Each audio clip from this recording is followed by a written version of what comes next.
Eu já disse isso aqui antes e vou repetir. Eu não tenho muita paciência para ficar procurando a recepção que um filme teve antes de assisti-lo. Eu gosto de assistir a um filme sabendo o mínimo possível, pelo menos do que as pessoas, de modo geral, estão achando. Eu acho que é muito complicado quando a gente vai ver sabendo, né, de maneira muito calorosa da recepção, porque não exatamente a gente vai ser influenciado a concordar com aquilo, mas porque a gente vai já pensando naquilo que foi apontado, nem que seja para oferecer um contraponto, nem que seja para dizer assim, ah, tá aqui uma visão diferente, ou seja, você vai assistir já meio que na defensiva, né? Então é muito importante, eu acho, para a crítica, você assistir com a visão mais limpa dentro do que a gente pode, né? Mas realmente a realidade é muito diferente disso. Ficar distante das informações é complicado no momento que você abre o Twitter, abre o Instagram e vê lá printado a nota do filme no Rotten Tomatoes. No caso específico aqui do Eternos, novo filme da Marvel dirigido pela Chloe Zhao, isso virou notícia, né? O Eternos ganhou aí passou um recorde negativo da Marvel, que é essa coisa do índice de aprovação baixo, levando em conta que todo o MCU, de modo geral, tem uma boa aprovação da crítica, né? Até aqueles que são mais medíocres, por incrível que pareça, são muito bem recebidos. E eu fiquei curioso, assim, isso poderia ter gerado uma recepção mais em mim, mas não, eu fiquei até mais interessado positivamente em assistir ao filme, porque alguns dos comentários que eu ouvi é que o Eternos seria uma visão muito diferente dos personagens do MCU, um filme que levaria o universo para outras direções, boas ou ruins, e é inevitável que você assim, se o filme está tendo uma recepção mais polarizada, mais divisiva, há alguma coisa dentro dele que difere do que a Marvel vem apresentando até o momento. Bom, eu assisti o filme faz 2 dias e eu dei com os burros na água. Eu definitivamente estou até o momento esperando que alguém, que encarecidamente, venha me contar o que existe de diferente no Eternos em relação a tudo que a Marvel fez até aqui, de um ponto de vista de tom, de um ponto de vista de estrutura, de um ponto de vista de personagens e de um ponto de vista de abordagem com o universo. É um filme que, assim, entre as qualidades dele, ele tem sim algumas qualidades, poucas, mas tem. Fugir do MCU tá bem longe, fugir da fórmula MCU tá bem longe de ser uma delas, mas bem longe mesmo. A Chloe Zhao é uma diretora que, assim, ela tem filmes, ela ganhou o Oscar recentemente com o Nomadland, né? Ganhou, aliás, todos os prêmios da temporada, filme e direção. E, claro, ela já tinha sido contratada antes para fazer Os Eternos. Ela já estava finalizando o filme, né? Ela fez antes um filme muito bacana, talvez até melhor do que o Nomadland, que é chamado Domando Destino, The Rider, né? Ela tem uma abordagem muito específica nesses filmes dela. No anterior também, o primeiro que ela dirigiu, que é o Canções que Meus Irmãos Me Ensinaram, que eu não gosto muito, mas ela tem uma abordagem naturalista, contemplativa, muito autoral. É uma diretora que você consegue realmente pegar esses 3 primeiros filmes dela e fazer quase que uma trilogia. Assistir um depois do outro, você vê a direção da Chloe Zhao, desde o trabalho de direção de atores até a construção visual, a construção da encenação. No Eternos, a única coisa que você consegue ver da Chloe Zhao é o pôr do sol. Pôr do sol ali, pôr do sol aqui, pôr do sol ali, pôr do sol aqui. Filma em locação. A Chloe Zhao gosta de filmar em locação. Nossa, realmente isso vai mudar completamente os rumos do filme. Bom, os Eternos, na verdade, esses personagens, eles são novos, de modo geral, para o espectador que não conhece dos quadrinhos, né? Para o espectador que acompanha os filmes simplesmente, sem precisar desse engajamento com o universo expandido, né? Quer dizer, que acompanha só o universo através dos filmes.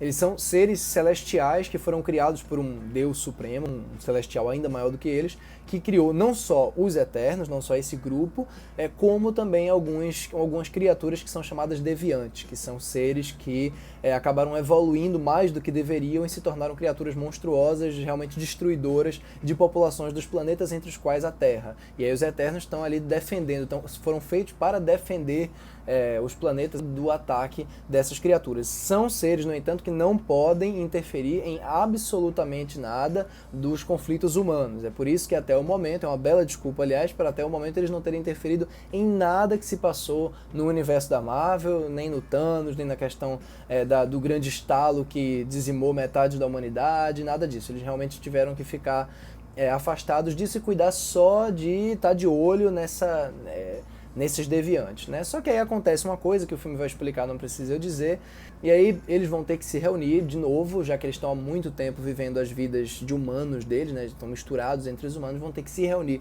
novamente para defender a humanidade de uma grande catástrofe que vai acontecer envolvendo um nascimento, um despertar de um novo grande celestial. Isso está provocando, aliás, um grande dilema entre esse grupo, que é outro dos conflitos que eles vão tentar resolver, né? Se vale a pena enfrentar essa missão ou não, né? São personagens que estão sendo apresentados pela primeira vez aqui e o filme tem 2 horas e 35 para isso. Quer dizer, ele vai desde o começo introduzir o conflito dos Eternos, o que eles precisam fazer, o que é que eles têm de fazer na Terra e mais para frente os draminhas pessoais deles que vão se amontoando cada vez mais, né? O problema estrutural do filme, antes de chegar no mais importante dele para mim, é que ele definitivamente não tem um bom senso de progressão dos dramas desses personagens. São meio que problemáticas, são conflitos que são soltados para você a partir do momento que um personagem entra em cena. Então, assim, tal personagem aparece e a gente fica sabendo que ele tem isso, aquilo, aquele outro problema, e aí ele tem tal e tal química com esse outro personagem, mais para frente aquilo vai se resolver ou não daquela maneira, mas não existe nenhum tipo de escala, não existe nenhum tipo de envolvimento verdadeiro com esses personagens. E realmente o filme tem 2 horas e 35 para isso. Ele poderia ter dado ou uma enxugada, né? Uma enxugada eu acho que seria o ideal no caso aqui, para a gente ter esse tempo para que exista uma progressão dramática e não simplesmente tá aqui, esse é o conflito desse, esse é o conflito desse, esse é o conflito desse. Ou talvez esse fosse um filme mais interessante, que desviasse de fato do MCU, fazer um filme que fosse voltado só para as criaturas celestiais, que tivesse uma abordagem de fato mais ousada, mais grandiosa e de uma escala mais épica, uma escala que a Marvel nunca tentou até o momento. Como nenhuma dessas duas coisas acontecem, fica realmente aquela coisa blá blá blá blá blá, né? Personagens se encontram, tem que resolver aquele dilemazinho deles, e aí claro que rapidamente aquilo é resolvido e os personagens já partem pro próximo, né? E aí ele tem idas e vindas no tempo que prejudicam drasticamente o ritmo. É impressionante como o filme não tem noção de como levar você ao longo dessas 2 horas e meia, porque a todo tempo ele tem que parar para explicar o que aconteceu antes e antes e antes e antes. Então é uma eterna, com perdão do trocadilho, é uma eterna digressão, né? Uma digressão de 2 horas e 35, um vai e vem interminável. Quando ele começa, na verdade, tem um plano até bem vistoso, com som mais grave, eu tinha certeza que dali ia sair uma coisa um pouco diferente, um pouco mais etérea, levando em conta até esse histórico mais contemplativo da diretora. Mas não, rapidamente isso descamba para uma ação completamente assim no final dos anos 2000, parece que você está vendo realmente mais uma luta de seres mitológicos com monstros. É um negócio que realmente não tem personalidade na paleta de cores, não tem personalidade no trabalho de câmera, na direção de atores, todo mundo está fazendo as poses de sempre, fazendo um comentário cômico ou outro, quer dizer, não tem realmente, desde o começo ele já demonstra para você que ele não vai muito longe na ação. A Chloe Zhao realmente não é uma pessoa que eu imaginaria para dirigir um filme de ação, um filme de super-herói, mas já que ela que está fazendo esse filme aqui, eu esperava que fossem dar a ela um pouco mais de liberdade criativa para ela colocar alguma coisa, colocar alguma marca ou encontrar, já que ela não tinha, nesse caso, encontrasse aqui com um orçamento de 200 milhões, afinal de contas, alguma coisa própria para trabalhar num filme de super-herói. Definitivamente a Marvel não deixa que os diretores façam isso, né? A Marvel sufoca mesmo os diretores, a não ser que o cara seja realmente muito bem trabalhado, já muito bem gestado, com filmes um pouco maiores, como é o caso, por exemplo, do Ryan Coogler, que pegou o Pantera Negra e fez um filme realmente firme, né? Com a firmeza que ele tinha feito anteriormente o Creed, por exemplo, né? A Chloe Zhao definitivamente, por mais talentosa que ela seja, ela não conseguiu ou não deixaram ela fazer isso aqui. O humor do filme é péssimo. O humor de Eternos é literalmente o pior que a Marvel tem a oferecer. Por exemplo, todas as cenas em que o Kumail Nanjiani, que é o ator que faz o Doente de Amor, é um ator bem bacana inclusive, aparece, ele tem que vir carregado de um bocado, uma sequência mesmo de piadas sem graça envolvendo um cinegrafista dele. Aquilo é um negócio tão ultrapassado, mas é tão ultrapassado e tão fora desse contexto aqui que parece o tempo inteiro que aquilo está sendo dirigido pela equipe de marketing. Aliás, é isso que assola outros filmes da Marvel, esse aqui da pior maneira possível, é a impressão de que não é uma pessoa que está dirigindo o filme, é que é a equipe de marketing que está dirigindo, né? Todas as cenas engraçadas, misturadas às vezes com as cenas de ação, né? A exceção talvez fique para o terceiro ato, que eu acho que é o momento em que você consegue identificar um pouco mais de dramaticidade, de peso.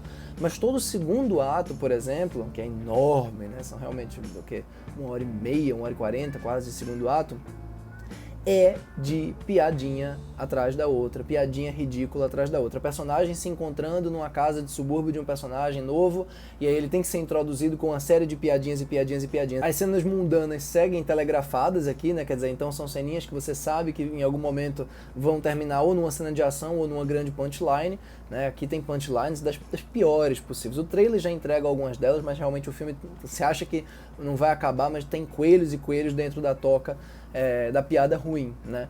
E destoa, inclusive, desse senso épico, dessa escala celestial que o filme quer trabalhar. Se a Marvel tinha a intenção de fazer uma coisa diferente, fazer uma coisa que fugisse do padrão deles, esse daqui poderia ser o projeto certo se eles deixassem a pessoa que está comandando o projeto colocar uma visão. A Chloe Zhao definitivamente não foi gestada ainda dentro da indústria para colocar essa visão. E poderia até colocar, a gente nunca vai saber se ela de fato colocou, se eles tivessem dado essa liberdade a ela. Já falei isso pela quarta, quinta vez. E é uma tristeza isso, né? Porque você tem um elenco diversificado, de alguns bons atores, inclusive. Não vou dizer que estão bem, mas sei lá, se pegar, por exemplo, a Gina Chan, que é aquela atriz do Podres de Ricos, ela tá funcional, ela é de fato a protagonista do filme e ela faz o que ela pode para elevar o material, ela é boa atriz, de fato. O Richard Madden também é bom ator, é uma presença bacana, apesar de que ter o Richard Madden e o Kit Harington falando Cersei, que é o nome da protagonista, é um negócio que distrai, né? A Angelina Jolie tá no filme pra nada, ela literalmente é jogado nela um conflito específico que envolve uma série de transtornos de personalidade que no fim das contas só servem pra criar momentos de tensão aleatórios, mas ela parece estar mais de fora do filme do que eu. Eu assistindo o filme, a minha diversão era olhar pra cara dela quando personagens se encontravam, assim, que ela ficava sempre no canto do quadro fazendo pose. Mas enfim, de qualquer maneira é um elenco diversificado, quer dizer, etnicamente diversificado, uma série de boas intenções aqui, poderia ser de fato um projeto diferente. Não é. Tem sim seus momentos interessantes, mas definitivamente a soma desses momentos não gera nem um filme da Chloe Zhao, na verdade. É um filme da equipe de marketing do MCU.